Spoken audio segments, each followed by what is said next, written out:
So, okay, looks we are live. So let me check on LinkedIn as well, just to be sure that we are there. Okay, it says still the event has to start. Are we live? Maybe I have to start it on LinkedIn as well. I never No, use there you StreamYard. go. I have no clue. It says live 30 seconds, so I don't No, know we if are live. So I see ourselves. So there is a bit of delay, but we are live. Awesome. It worked. Apparently it worked. So let's see how it will work out and continue to work, hopefully. So let me just close that because there is a little bit of delay in the transmission, I think. really. It's clear on my end. So, Okay. but let me Awesome. know if there's any Awesome. delay. No, there is all good. So I see also we have already audience. So awesome. Welcome everybody who's listening to us. So we are doing this the first time, Kevin and myself, on StreamYard. So we are hoping this is going to work out. And welcome. Today's topic: communication, the skill to master, or the power of communication. I'm very happy to be here with Kevin, who is a communication coach. We met a few months ago, and there was directly a cool chemistry between us. I think he's an amazing guy and a great coach, a great communication specialist. So I think for everybody who's listening today, there will be a ton of value in this episode, and especially I'm very excited. I was very looking forward to that because I'm learning myself from you, Kevin.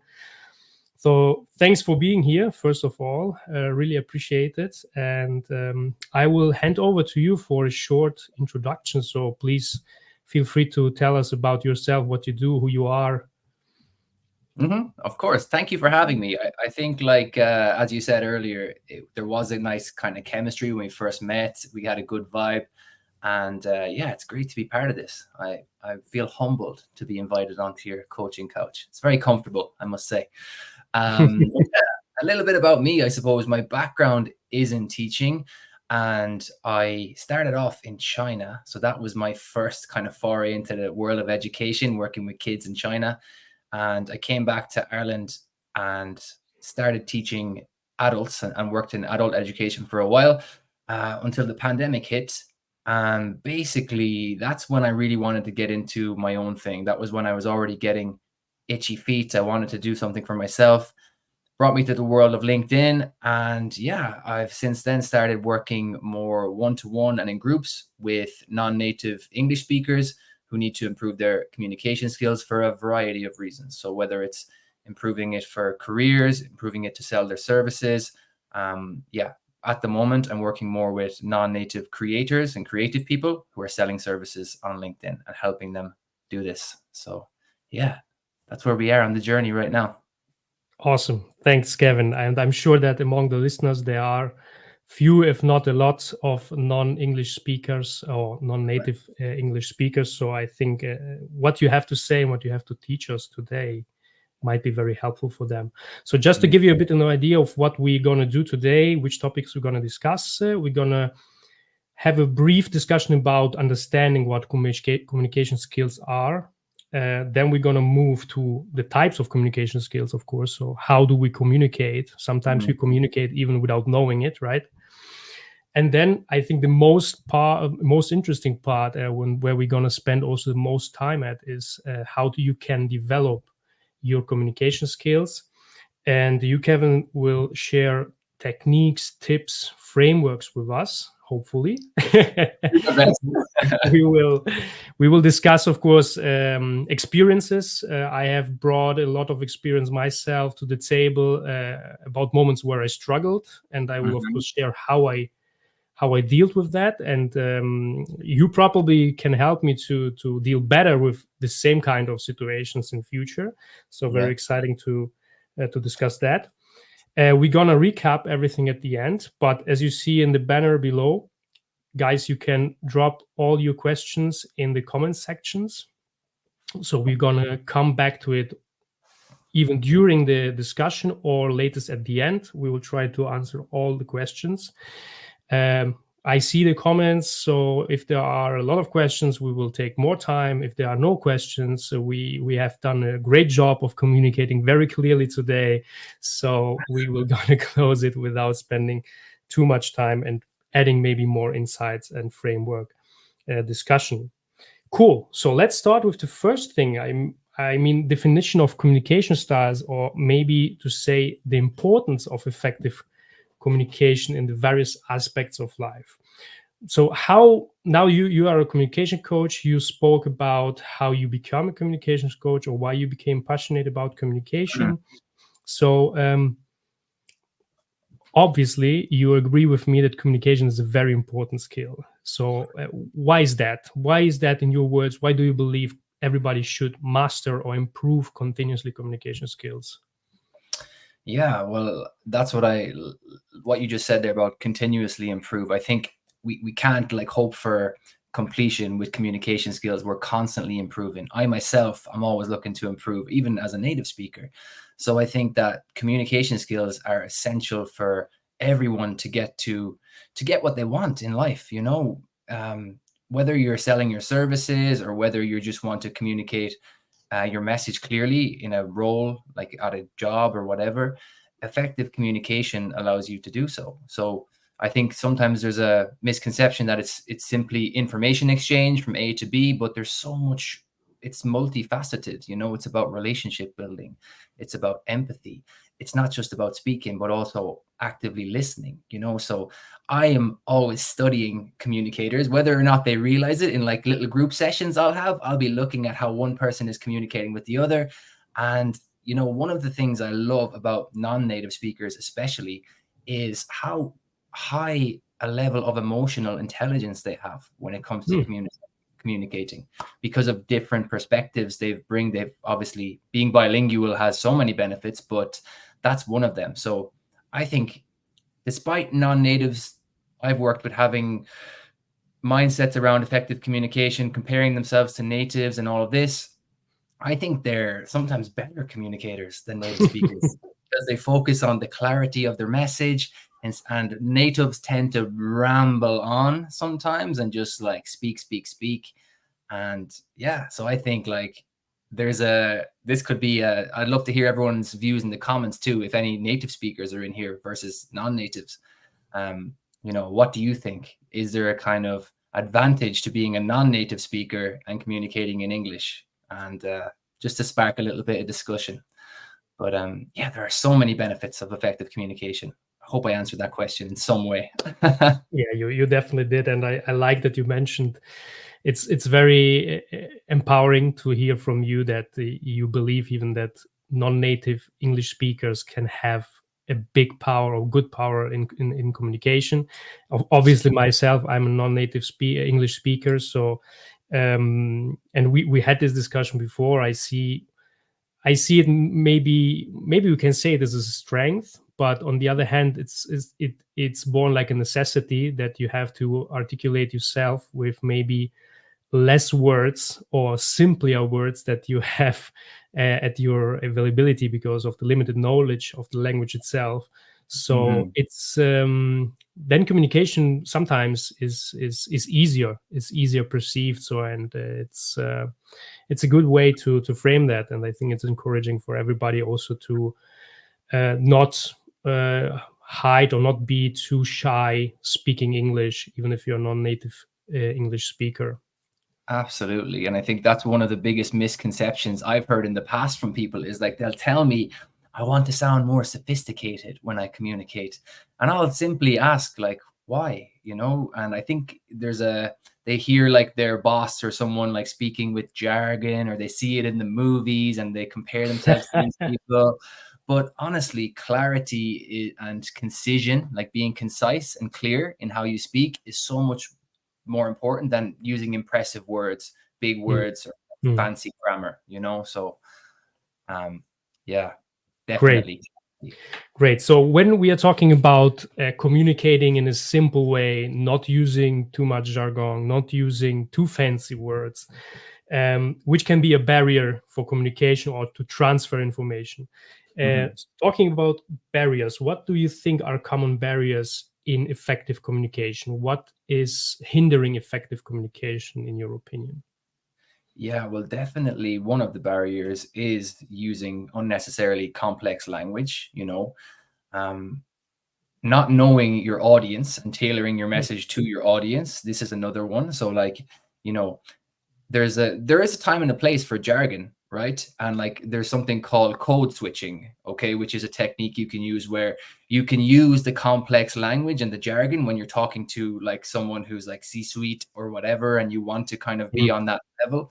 But there's also a time and a place for being clear and concise. If you're giving a presentation, for example, you want to simplify your ideas. You want to use like visual aids to help you, or metaphors, or yeah, just different. We'll talk about one technique I'll share, the Feynman technique for simplifying complex concepts. We can chat about that a little bit later with the mm, frameworks. But yeah, barriers to effective communication are being overly complex, not knowing your audience, um, not having a key message you want to deliver, like having too many ideas or too many different messages and then mm. just confusing people or Yeah. overwhelming people. That's a big one too. Oh, there's a lot. There are many. I could go down the rabbit hole on this now if we're not careful. Yeah, but I think you got really the main barriers that I have also personally experienced and that were personally challenges for me in my work life as a Mhm. leader, as a corporate manager, because you mentioned before, like knowing the audience, knowing to who you are communicating, so adapting the language, the style, and we're gonna talk about that also a little bit later, because this is a topic that I will bring to the table, which is very interesting, and I think there is a lot of value in that, talking about this topic today. And the Mhm. other thing is, of course, to not having a clear message. As you say, not having a clear message is like, you just speak and speak, and people are asking you themselves, so what is this guy talking about, right? So this is, I think, a very simple way to put that, but it's actually a major barrier that most of us probably are not really considering Mm. when they are communicating to people. Yeah. And to go to our next topic, so communicating to people, to communicating to other humans, so there are different types of communication. Of course, we are Mhm. talking about verbal communication, we are talking about non-verbal communication in terms of body language, facial expressions, uh, eye contact, Yeah. and all that stuff, and we're talking about written communication. So let's stay one moment in the field of personal interaction. So Yeah. when we are talking about verbal and non-verbal, verbal, we discussed a bit language, but when it comes to, what is your opinion on using the right tone, using the right Mhm. pronunciation, the right focus on certain things? So I would really like to know how you think about this. Yeah, that's a great question. And I think, like, as you said, like verbal communication is one part of it, but the nonverbal and the tonality, even when you speak, is so important. Like, I'll give everyone a really quick tip right now to instantly sound more confident when you Hmm. speak. And it's all you have to do is at the end of your sentence, have a downward tonality or downward inflection on what you say, and you'll instantly sound more confident. When Hmm. someone is unsure about what they're saying, their voice goes up. So if at the start of this, if like when you were checking if it was live, I heard it. I was like, I don't know if we're live, and your voice will go up, and it's just when we're uncertain about something, Hmm. our voice will go higher. So even if you're feeling unconfident and you're about to give a presentation or you're about to talk to someone important, that you have a sales call, get into the habit of like having like a downward inflection on your sentences. You'll instantly sound more certain and more confident in what you're saying. The other person will feel it too. And yeah, it's a quick little tip you can use in almost any situation. This is a hell of a tip, I think, Yeah, really. I'm telling you, it works. And like I forget what was the question about tonality, right? And Tonality and I mean, you body made language. you build a facial expression, for example, eye contact. So everything what comes now in the field of body language, but not. I think most of us, or I personally, I have to be honest, I personally, when I speak about body language, now living in Italy, it's about gestures. So how Yeah. you gesture, and there is a lot of gestures in Italy, and or Italians can even speak without saying a word, so they just speak by Yeah, of and course. so gestures are certainly a big part of nonverbal communication. But I think what I personally was not so aware of what you just said, tonification, and also how I probably use my facial expression and how I use eye contact. And this is Mm. actually a thing that I was training a lot, and it took me a lot of effort to improve. That is eye contact. Oh, So really? there was a time when I was younger where I faced certain problems to have direct eye contact with my conversation partners. So I started Mhm. really to move around my head and look somewhere else. I still do that sometimes, but for like thinking purposes. Yeah. But it's really, if you are aware of that, and if you try like maintaining eye contact, it becomes actually very hard. What's your call on that? Mm. Yeah, interesting. Like for me, I've never had that. Well, I have in the past, and I think like when I started, the thing that comes to mind for me is recording videos. When I Mm, started recording videos, my eyes were doing that kind of looking around all the time. And when I watched back the video, it was me literally trying to escape an uncomfortable situation. And that's what happens when you struggle to make eye contact. You're trying to get out of that situation. You're looking for the mm, exit, And what one thing I'll tell some people is don't look at someone directly in the eyes if that makes you uncomfortable. Look at like their third eye, or just look at a point between their eyes, and that can help some people, because sometimes it is quite personal, it is quite intimate, like holding eye contact, but it is also a sign of confidence and certainty and a level of respect. So I mm. think it's important that we do. Like even right now, you might not think it, but I'm not looking at you. I'm looking down the green light of the camera, and I've gotten into the habit of doing this because if I look at you and I'm saying something, or I'm recording a video and I'm saying something, I'll get distracted. I'll see myself and I'll be like, oh, like, I'll just get distracted. So now if I want to make a point or I'm going on a monologue, I'll stop looking at you and I'll just look directly down the camera, make eye contact with the lens. Yeah, that's actually cool during the video calls, and I recognize that, because personally I think I'm looking at you, I'm looking at your picture, so my eyes are pointing down, while Yeah. I should probably look into the camera, so you would Oh, perceive me now I like see you. you. Now you're looking at me. Yeah, yes, I will try it through the call. I will try it not to speak to the camera, right? So, and it makes me already very uncomfortable, to be to be honest. So I will try to push that through and speak to the Go for it. camera, and so that we have this eye contact also on a virtual level, right?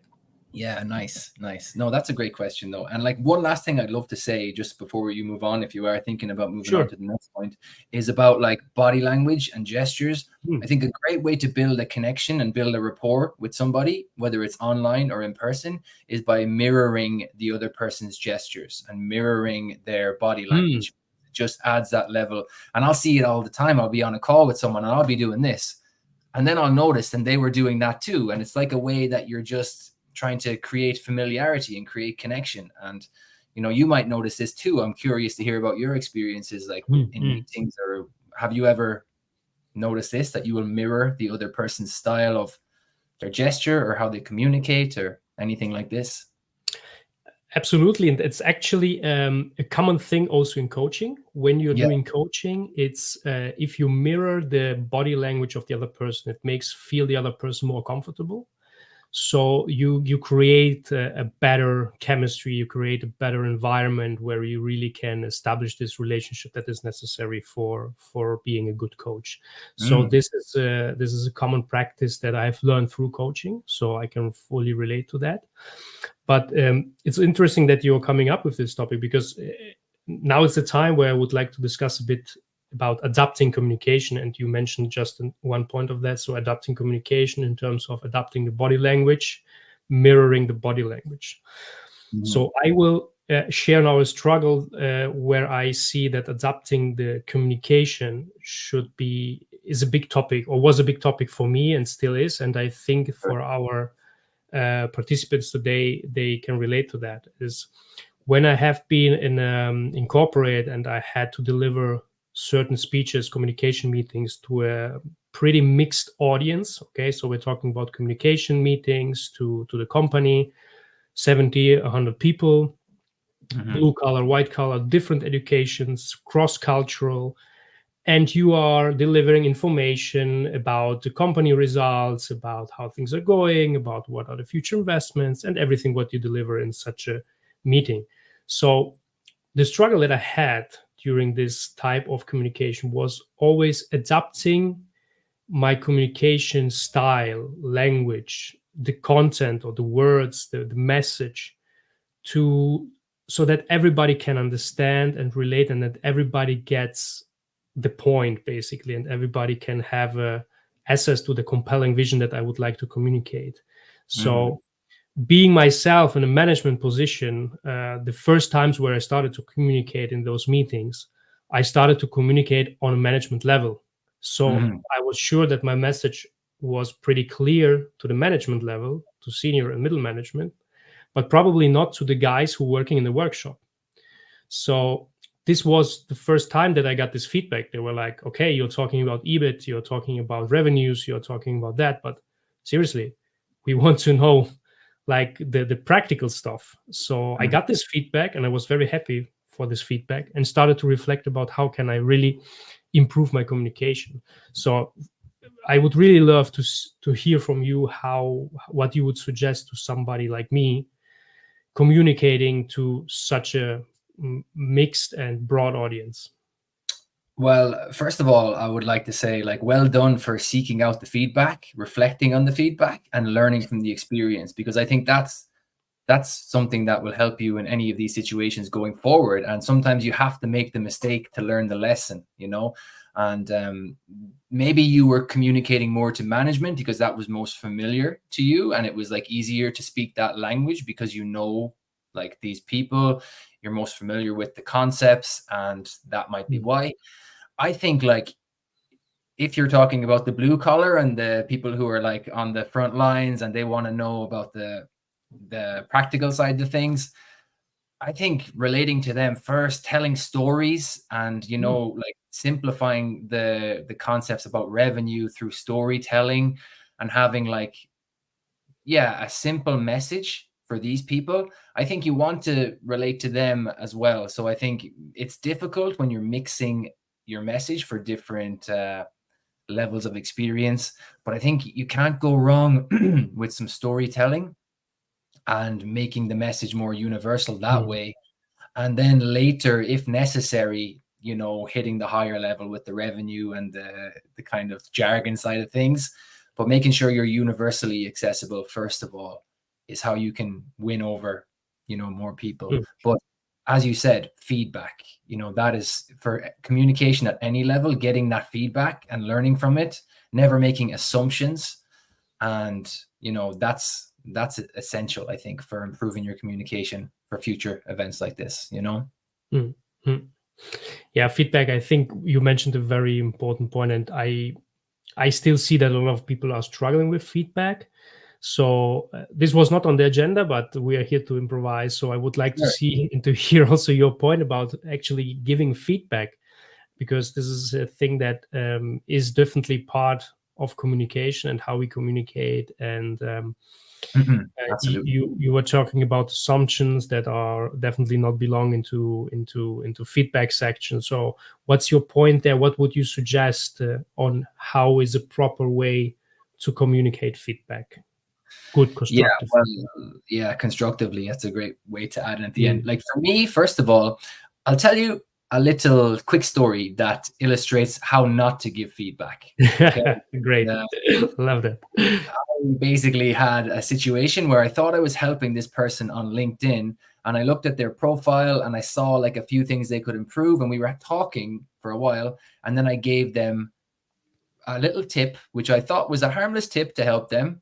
And it didn't land because it wasn't feedback, it was unsolicited advice. So, Mm. first of all, like, making the mistake of trying to be helpful without the person asking for your help, that's not a way to give feedback. So I Mm. think it's always important to make sure the person is open to receiving feedback before you give it to them, and asking a simple question, just asking like, would you like some feedback on this, just to check. That's Mm. important, because then at least you know they're receptive. And then one thing I love to do with feedback, and I'm always very positive and encouraging in what I do, it's just the way I love to work, but giving constructive feedback is essential to help people improve. So it's like balancing that. So one approach I like is the compliment sandwich. Okay. It's basically where you position your piece of constructive feedback in between. So like you start with a compliment. So you say like someone's giving a presentation and you're giving them feedback on that. You start with something positive that they did or said, something that, basically, yeah, something good. And then Mhm. you come in with your constructive feedback or your criticism, whatever you want to call it, in the middle. And then you finish with a positive note, meaning Okay. that they're much more receptive to the criticism because it's sandwiched between two positive points, right? And they don't take it as personally then, like from my experience of using this, and I've been using it for quite a while now. It works really well for giving constructive feedback. Awesome advice. Really will keep that in mind for Keep next it in time. mind. Yeah. Compliment sandwich.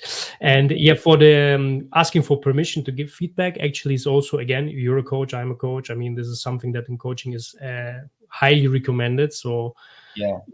because not everybody likes to receive feedback, and we should respect that. So it's a good way to ask and check, look, can I give you feedback on that? And then you just share what you actually observed, saw. So what I like to tell my clients is, whenever you give feedback, try to avoid certain KO terms. So the KO terms that I like to say to avoid is everything what adds like a flavor of assumption and Mhm. personal opinion.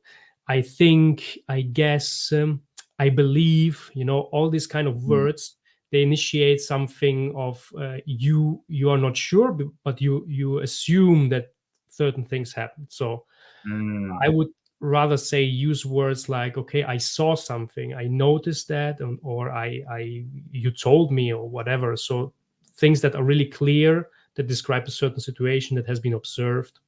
And Mm. so it will help to keep it like neutral, and really open the person to reflect about what really happened, and not like thinking, okay, there is somebody giving his opinion about a certain situation that probably never occurred. We don't know. That's a good point. That's a great point too. And one thing related to that you just jogged my memory on is like labeling, where you can basically Yeah. label the thing and detach the person from it, so it's not as, they don't take it as personally as well. Mm, So when you're good giving point. feedback. But no, love that. Yeah, I learned something there. Cool. Nice.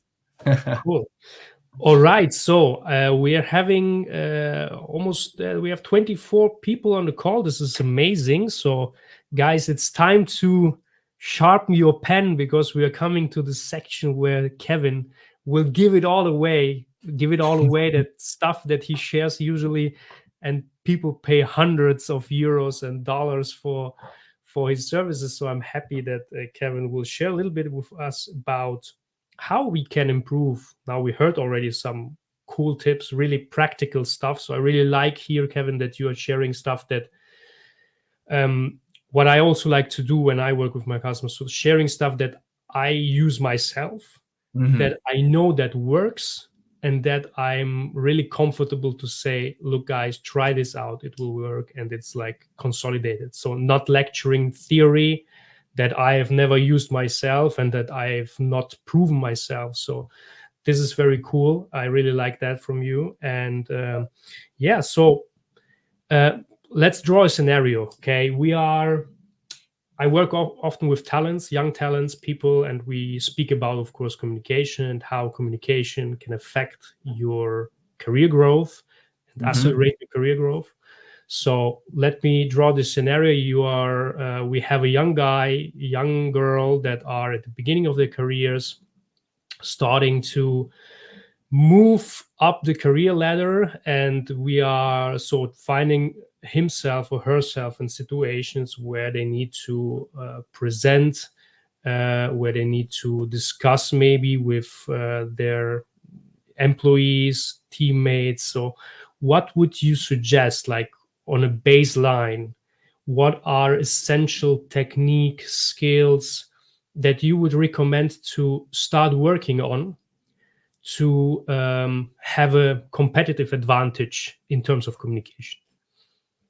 So if someone is in a company, like working in a company, and they want to improve their communication skills from a base level, that's what Right. you're asking. Yeah. Yes. Oof.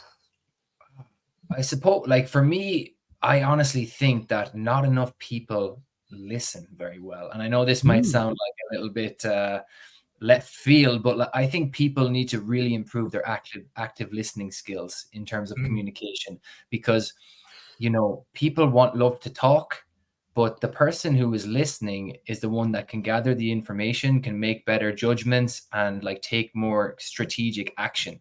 So I think in terms of improving your active listening skills, that's one thing that people should be more focused on in the early stages. And it can really set you up for success in the long term. Some of the most effective communicators I know, who a lot of them are non-native speakers, are incredible active listeners, and they can take in a situation and then adapt their communication style to this situation. And that's another point which we can get into a little bit later, like mm, knowing your communication style. I think if you're in your early stages, take some time to reflect on how you like to communicate, or how you feel most comfortable when you communicate. Because I think you and I are quite similar communicators, and I'll get into like the style that I use if you want me to share a little bit more. But when I discovered this for the first time, I was like, whoa, that makes a lot of sense. And this is how oh, I communicate well. This is how I connect with people. But I never knew much about communication styles prior to being curious and studying this.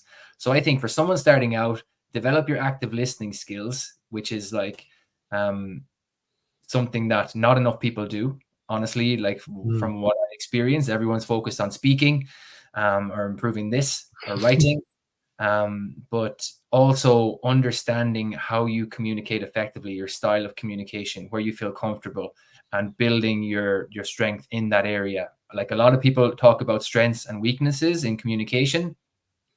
I don't think it's a good idea to focus too much on your weaknesses. I think identify your strengths and then look at the blind spots in your strengths and try and mm, improve them. Like me, for example, just to give you a quick idea, I like ideas and ideation. This is one of my strengths, and it always has been, coming up with ideas. And one of the blind spots in ideation is you get stuck in idea loops. So it's like good idea, cool idea, cool idea. Write the idea down, put it in a journal, feel proud about your idea, but never execute the idea. Okay, so once I realized I was having all these fancy ideas but never executing them, I was like, oh, I'm still in the same place. mm, So I think to answer your question and to circle back, look at build your active listening skills, understand your communication style, figure out your strengths, and then understand what are the blind spots in your mm. strengths that are stopping you from getting to that next level, because that's how you improve. It's a very kind of subjective question, so this is a way to personalize it even more for whoever is watching or listening right now. Mm. That's cool advice. So I really like. I knew you're gonna bring this up because when we talk about communication, we generally relate communication to speaking, while communication is also listening. Maybe it's even more Mhm. important to listen than to speak. And I really like how you put emphasis on that because, again, this is a skill that I developed mainly through my coaching practice.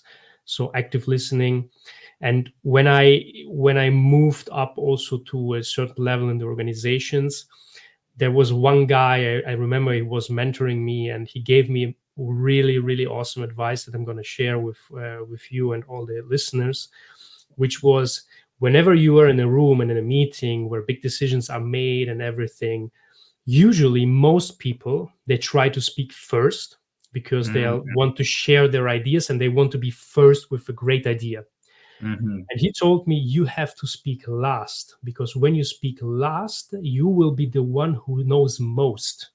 So you can pick up everything from everybody, the sweet spots, the nice things, the bad ideas, and you can basically construct with the information that you gather through their inputs the ideal solution and probably the best idea that you drop at the end of the meeting. And being Absolutely. there's another advantage being at the end of the meeting, the idea is the one that's probably will be most remembered. So Recency bias. Yeah. there's a double advantage in that. And really, guys, everybody who's listening, this tip for me was rocketing my career. I can't even describe that. So the impact of that was really, really huge. So try that out, definitely. Absolutely. And like just to give an added like little tip to that for anyone who here who is like selling their services or anything like that, like sales calls in general, they can be scary for a lot of people. They feel uncomfortable on sales calls. Get into the habit of listening for the sake of listening, because not only will you make the other person feel valued and understood when you listen to them and understand their problems, but you'll gather the information to help you. You'll be the problem finder first and then the problem solver second. So you find out what problems they have, you understand how these problems are affecting their lives, and then you come up with the solution, which is tailored and shows that you've actively listened, you've understood them, you have empathy for their situation, and then you have a solution. So honestly, active listening is a game changer. And I'm glad you said it has helped you skyrocket your career too, because 100%, 100%. I have a question for the communication style, because yeah, of I just course. started thinking about that, because I have no clue how I would define my own communication style. So I'm curious about that, but we can have this on a one-on-one discussion. Yeah. But what do you suggest to people to? Is it a good idea to reach out to somebody like you to do that? So what are the benefits? There is a clear benefit to know the communication style or your own communication style and develop it.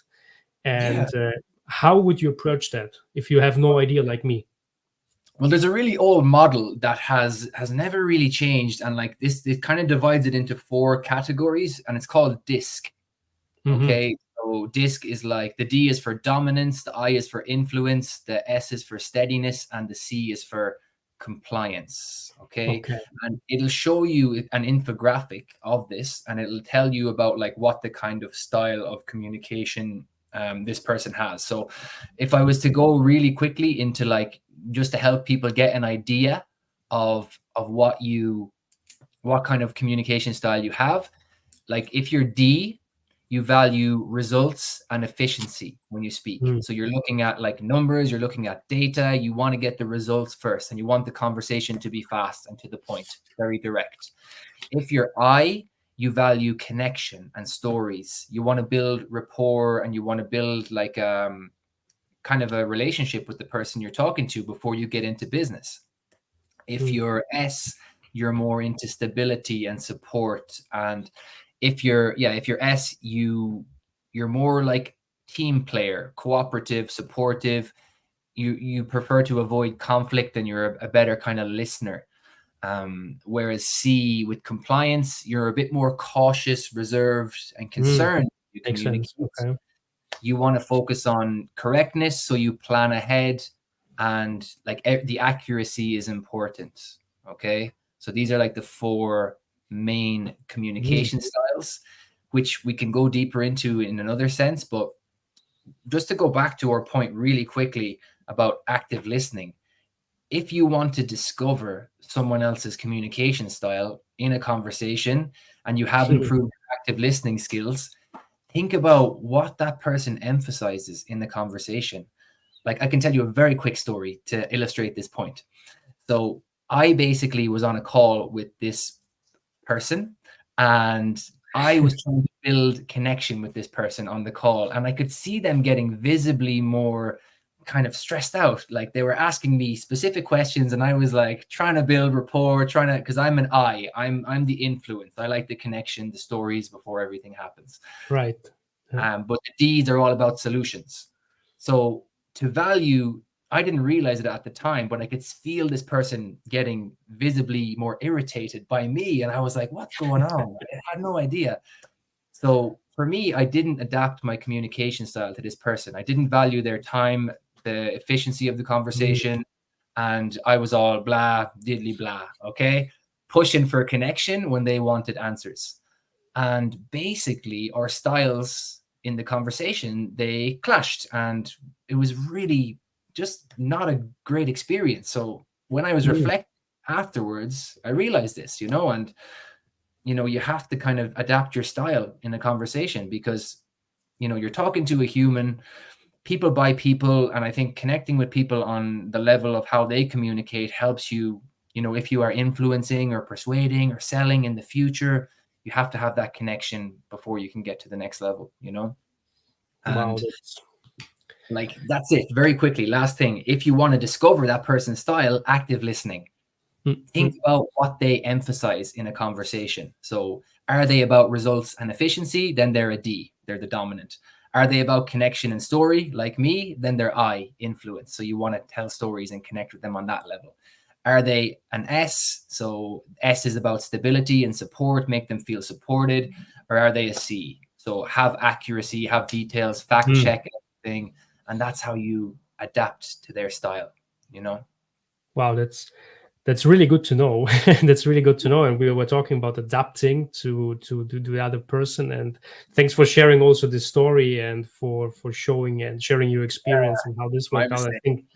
I think this is really a good example, and it's awesome that you share this kind of information with us. Yeah, So sure. really, really great. And I love also to remind everybody, because I see that we are having a few more listeners, which is very great. So just to remind you guys, we are talking about now about some frameworks, tips, and tricks. So really important Mhm. section in this discussion. Really great. And when you have questions, when you have missed something, and you want to recap on that, you during the last minutes of the question answer, just drop it in the comments, and we will come Mhm. back to that. Right. So I really like that you mentioned that this is actually a point that I clash sometimes with certain people in talent development. That you were saying you have to identify your strengths and then work on your strengths rather than Mhm. trying to improve your weaknesses. And Mhm. this is something that as a coach or as a manager, I was working a lot with. So I was trying to pick really the strengths of my team members and to make them even more stronger and giving them the Mhm. right tasks to build their strength even further.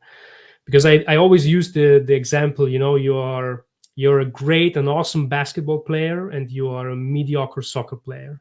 So what Mhm. would you rather do? You would improve your basketball skills and go to play in the NBA, or would you just improve your soccer skills so that you can continue like playing soccer on a mediocre level? So I Mhm. think this is an example that really shows, okay, uh, do we want to go from good really to great, or do we want just become good, okay, and Yeah. stay good? So I think this is a really good point to reflect about how we should focus more on strengths. Of course, not leaving the weak points alone, and there are still opportunities to improve ourselves. But Yeah. when it comes to priority, I think it's a great point that you mentioned. Focus more on the strengths of us. Yeah. I agree. Cool. So, what else? What would you else suggest? You were speaking before about a framework that got my attention. I have Would you lots of like to share more frameworks. about? Like I can talk about frameworks. I was looking at the chat. It was my first time seeing the comments. But if anyone has a question, like a specific question about, you know, frameworks or situations or challenges they have, drop it in the comments because I see a few nice comments there, but no questions. I see F for foodies. Um, but yeah, one thing like frameworks, I suppose, if you have we could talk about communication, we can talk about sales, we can talk about storytelling. I've got frameworks. Like, for example, the STAR, I think you know the STAR framework. Maybe you do. It's common in interviews. Yes, heard about that. Yeah. Situation, task, action, result, where it Mhm. helps you frame your interview answers like stories.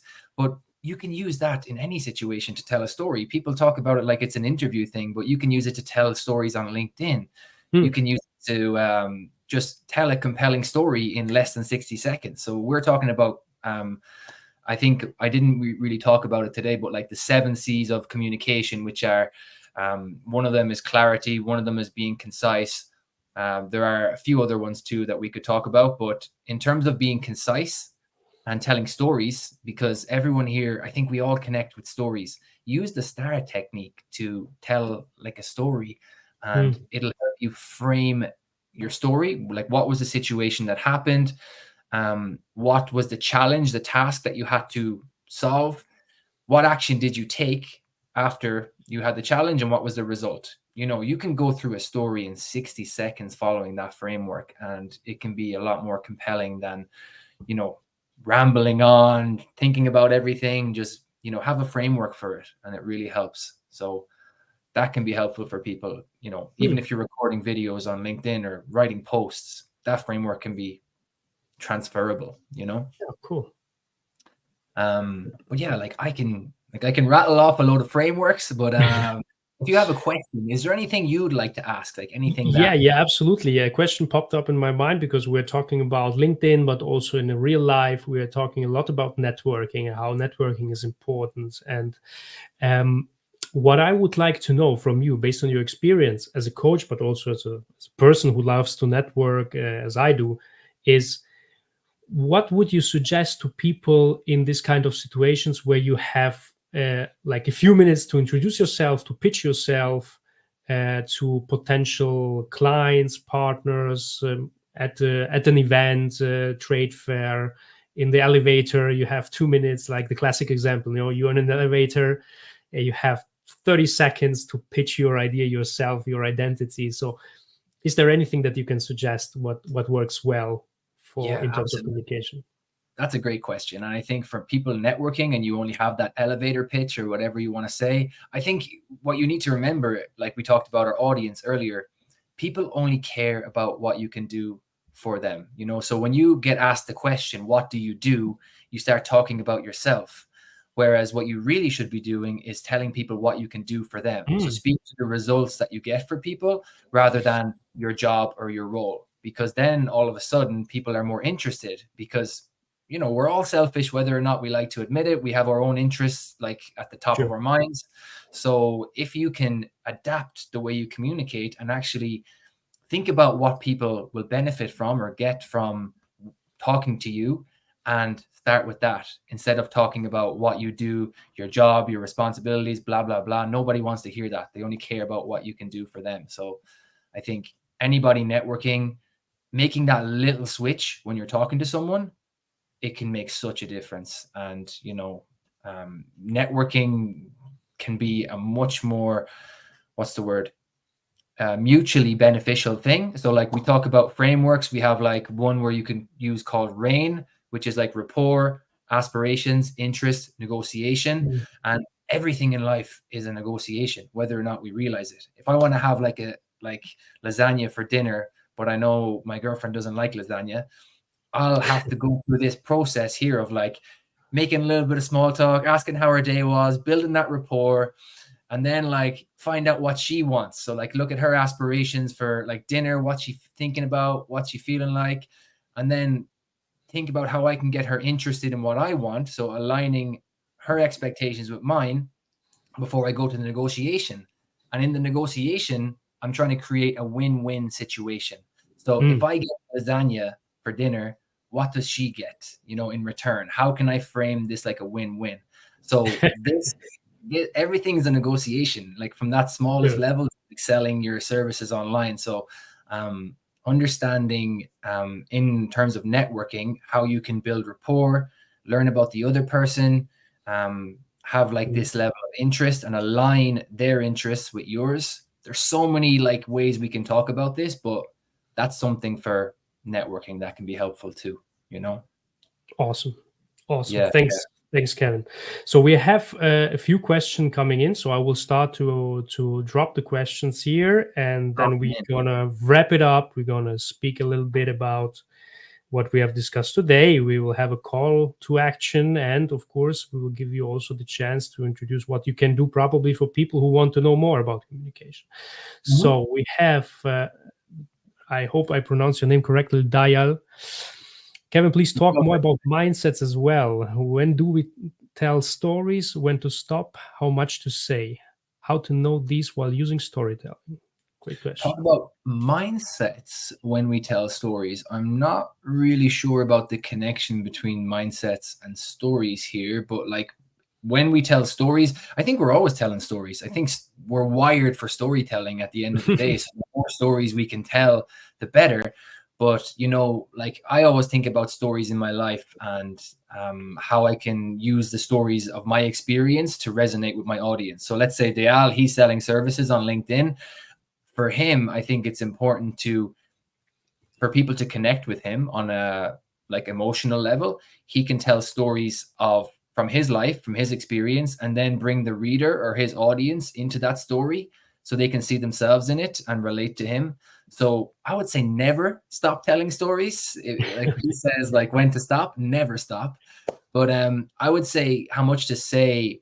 Think about if the story is for you or for your audience, because it's very easy to tell stories for our own ego, and we kind of end up writing really long stories.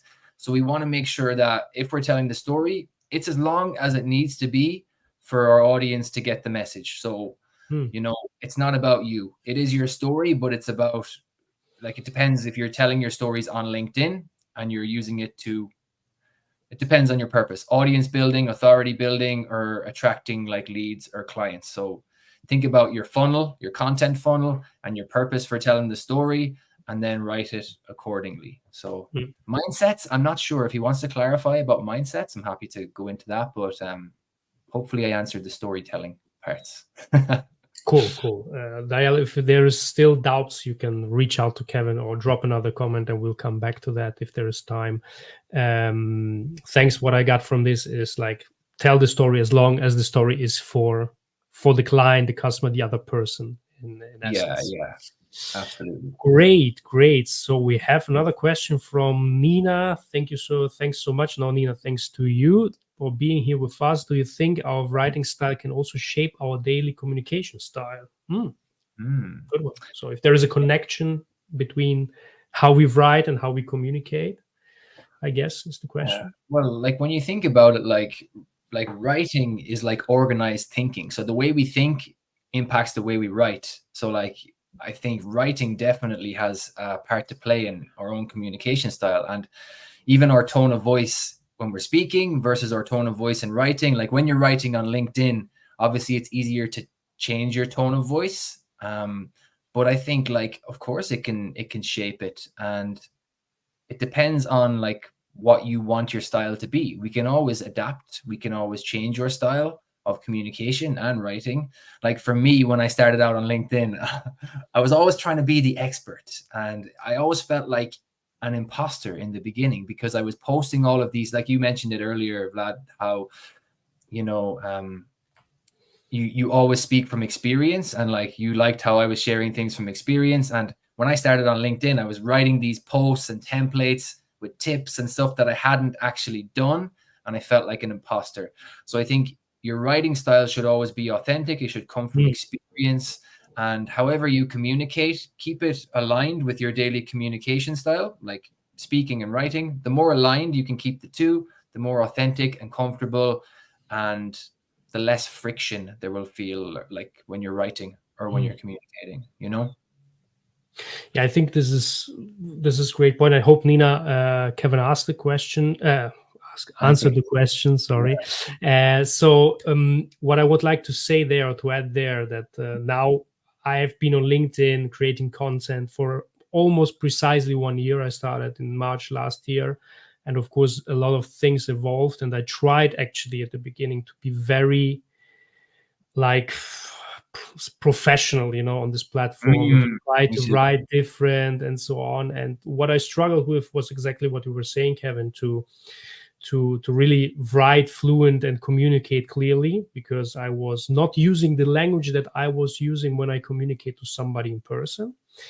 And I really noticed when I switched and when I shifted the mindset from writing content just for the sake of information that I researched to talking about my personal experience, talking about what I did, stop lecturing people, stop telling them what to do.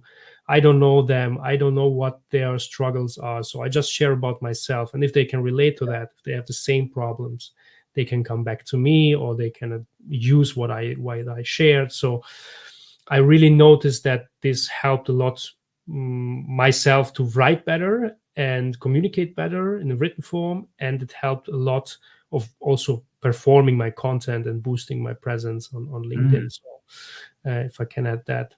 Great. Yeah, great addition. I think that's Um, Good. So we have, okay, Dial in the meantime has clarified that he was looking for a more technical aspect, but his question was answered. And cool. And he has another question. So I will drop it here. Do you think it's better to be hired by someone who reads my stories online and knows me better than someone who only just cares about the work and nothing more? I think that's a question he needs to answer Mm. himself rather than me. That sounds like I think he knows the answer to this question, but I also feel like I can't really tell you the answer to this question. But I always think from my own experience, I suppose, I think it's important to work with someone who values you and what you do. And, because from experience working with clients as well and hearing people who feel like they're not valued in their work, they just get burnt out. They're not enjoying it. And they're putting in all this effort.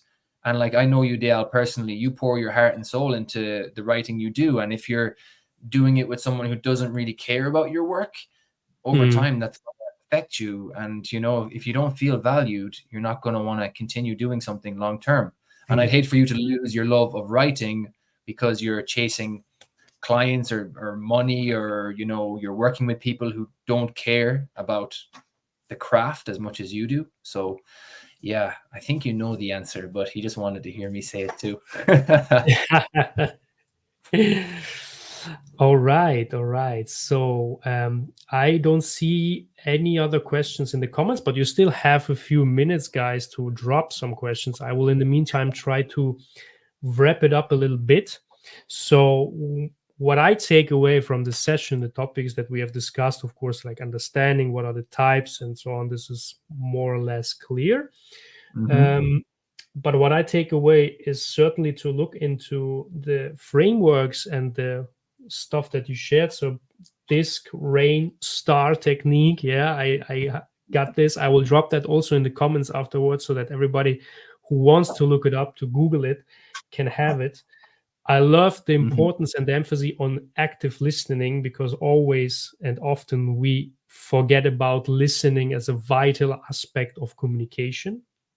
So very, very Absolutely. great and very thankful for your personal experience that you brought to the table, which was very insightful and great storytelling, by the way. So Thank you. absolutely appreciate it.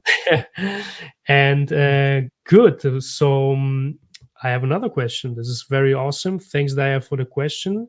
Also, for both of you, what mental models do both of you follow for your approach in communicating with random or known people daily? Ooh. Or is there any needed? Mental models? Communication. Well, what are mentor models? Only ways that we can solve problems more effectively and understand the world better. I use mental models all the time in what I do. One specific example that we talked about today, and then you can share if you want to, is like Mhm. reframing. So, like reframing a Yeah, problem into an opportunity, or reframing, yeah. uh, for example, with me, when I'm writing content on LinkedIn, if I'm trying to post authority building content, I want to challenge someone's beliefs or help someone to think differently about something. So I will often look at a commonly held belief in the world, or related to the content I share for my ideal client, and I'll challenge that belief and I'll reframe it to show a new perspective. And then if they agree with that perspective, they will be kind of closer and more aligned with me from doing so. So reframing is a mental model I use in content, in reflection, in storytelling, in problem solving almost every day.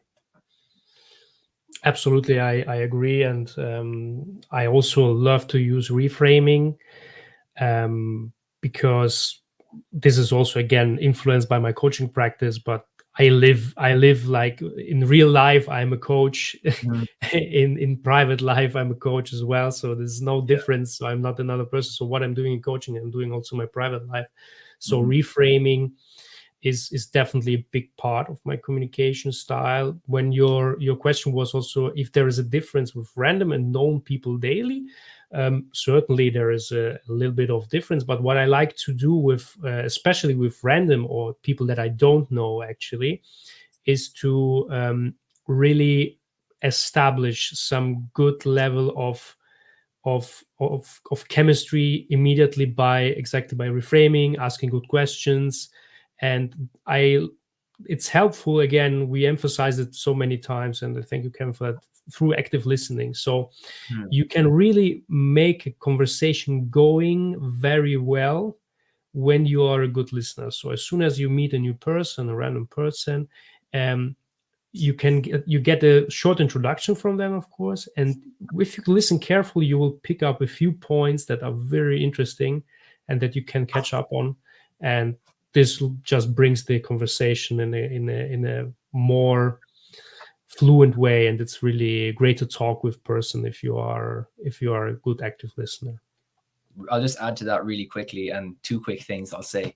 If you want someone to like you more, and this is just a basic like psychological thing, ask them questions, listen to them, Mm, because we talked about it earlier. You'll validate them, you'll make them feel seen, and they're going to like you more because you took the time to listen to them, to understand them. And it works. It absolutely works. Dale Carnegie has a book, How to Win Friends and Influence People, and he talks about that in this yeah, book. It's absolutely true. And the first yeah. time I met Vlad, I'm normally the one in conversations, asking questions, listening, and he turned the tables. Like I was all of a sudden like in this chair, he was asking me questions, I was like speaking, and I felt amazing after. And like, what do you think I thought about this guy? I thought he was amazing too. I probably couldn't have told you 5 things about him because he spent all that time listening to me and asking me questions, but I felt like amazing and I wanted to talk to him again. So active listening, asking questions, making the other person feel seen, like that's one of the core tenets of effective Yeah, communication, you know? I agree, and it's independent if you know the person, doesn't know the person, who the person is. So this is a really, really game changer in conversation. All Absolutely. right, people, we are at the end because I don't want to mess up with your agendas. It's late, it's dinner time, we're hungry, we are tired. I hope you got a lot of value out of that. I certainly did. And I want to leave, as usual, in my coaching couch episodes, the last 2 minutes to my guest. Kevin, I really thank you for being here, for your time, for sharing so much interesting stuff with us. Mm-hmm. It was amazing. I really, really enjoyed. Had a good laugh. Yeah. And please just feel free to add whatever you want. I would appreciate if you can give some insights of how do you help people, what can you do for people if they're interested to dig a little bit deeper into communication styles, coaching. Stage is yours, my friend. Yeah, absolutely. Well, right now I'm working mostly with creators and people who are selling their services on LinkedIn, and I work with them in one-to-one and group coaching programs to help them build confidence around their sales processes, help them market their services more effectively, and help them even with all the selling and like delivery. So people who have been through a similar journey as me, but they're doing it through English and it's not their first language. So I can help them with the mindset, the communication, as well as the processes for sales and everything else Mhm. based on my experience. Like we talked about earlier, all of this is experience based and, you know, no fluff. So for me, if anyone wants to reach out to me and have a conversation, I'm not going to pitch or sell anything now, but anyone who feels like improving their communication skills and can see the benefits of doing so, either for selling your services, increasing your prices, or just feeling more confident in yourself as a communicator, then yeah, connect with me. Let's have a conversation. And I see Dial in the comments saying he can vouch for the program. He was part of one of them and he went on to do some Cool. amazing things and work with some clients afterwards too. And yeah, so just connect on LinkedIn Mhm. and we'll have a chat. Awesome. I saw one more question from Dayal, and I will not cut him off. I will, as long as Sure. questions come in, I will stay here for hours, guys. So don't be hesitating. We have time as much as you want, but I don't want just to keep people on the call if they want to leave. But since we're still on communication, can we get an insight into the point of views of body language and how to use them? So we We had this already did. topic a little bit earlier, but maybe we can wrap it up in a few words. Most important body language aspects that you recommend? We talked I, about mirroring, yeah. for Well, example. like yeah, like there are different like gestures and body language, but I think most importantly, if you're in a conversation with someone, be very careful, or even if you're recording a video, be very careful with negative body language. Mm, Things like touching your face, biting your nails, looking away from the camera. This can all signal a lack of confidence, a lack of certainty. And whether you're on a sales call or you're meeting someone for the first time, you know, your first impression matters. So negative body language, one thing you can do is like record yourself speaking, mm, okay? And like it's not comfortable the first time you do it, but that's how I became more comfortable on camera. Was I recorded a couple of videos. I noticed the cues and the things that I had been doing, which was like touching my face, eyes were looking around, and yeah, you yeah. know, speaking too fast. So things like these, you'll improve your communication skills so much if you treat yourself like a case study. Film yourself, practice telling a story, see how you can cut the time from 2 minutes to 1 minute. There's like a thing, I think it's the accordion effect, where you practice like Mm, telling a story mm. in 90 seconds, you move it down to 60 seconds. I got this from Dalton Danks, incredible guy on LinkedIn too. And yeah, treat yourself like a case study. As I said Mm, earlier, good one. with communication skills, whether it's body language, how you speak, how you sell your services, there's no like end goal with this. You're always Mhm. improving. So be a continuous learner, and yeah, don't hope for completion. Keep working on progressing and improving, Absolutely. you know? Absolutely. Amazing tips. I really like. There is actually, I researched that because I made the training on AI tools, and there is an AI tool for public speaking, Mm, which actually does exactly that. So it records your meetings when you're talking to clients, and then it delivers an analysis of how many filling words did you use, what was your words per minute speed, what was, mm, let me say, eventually gestures that you should avoid. And it's really cool. I have to search it up and look it up in my notes, but I will yeah, drop it also in the comments. So whoever is interested in looking into that, yeah. I've this is something that I have personally not used, to be honest. But I have researched that. I have seen a couple of demos, and I see and I know people using that, and it can be a cool thing. It's a free of charge tool, so why not give it a try? Yeah, that's good. And I think like that's what I did. You can use loom.com, Yeah. Loom, and basically the same thing. Record yourself talking. It will give you a transcript. You can see your filler words. You could even go to AI and you can put in the conversation and ask it to check your grammar. If you're a non-native English speaker, check your grammar, vocabulary, and get it to like, you know, analyze that for you. So there are so many ways you can use AI. And I don't recommend using AI to do the job of communicating for you, but I definitely think you Yeah. can use it as a tool to help you improve your communication skills. I'll even get ChatGPT sometimes to critique my writing and tell me. I'll have a Mhm. set number of questions where I'll give it a post I've written for LinkedIn, and I'll ask it to critique my post and help me improve it, not by writing it for me, but literally by giving me tips and advice. And I Absolutely. found over the last 6 months that's helped me become a better writer. So leverage AI, use it to help you with your communication skills, you know?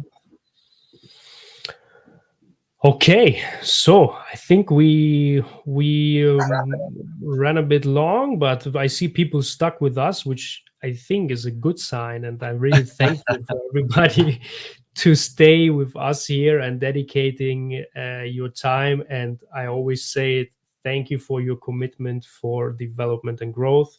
So important. Kevin mentioned it many times. There is no final destination. You cannot master anything. So you be a lifelong learner, commit to being a lifelong learner. And really, this is something that personally in my life brought me a lot of joy, still bringing joy every day, learning, having these chats. And that's so cool. Thank you, Kevin. So really, one more time, really appreciate your time. It was an amazing session. I hope everybody liked that. Everybody who is still listening, if you are interested in any other topics that you would like to listen to on a coaching couch, any guest that you can recommend, that you know somebody, you work with somebody who's an amazing person who has a lot of stuff to share, an interesting person, please drop me a DM, send me a recommendation. If you want to be on the coaching couch because you are somebody who has something to share, and I'm sure you have, please send me a message. We will set it up. We will have a short prep call. The only requisite is you have to be willing to share stuff, easy to talk. You see, this is a really, really easy conversation. It's not a business meeting. So we are having fun. I hope you had fun, Kevin. And good people. Thank you very much. Have a great evening, afternoon, morning. I don't know from where you're connecting, but whatever time it is, have a great time ahead. And I wish you all the best. See you next time on the coaching couch. Thanks, Kevin. Thanks, everybody. Thank you so much, guys. Take care.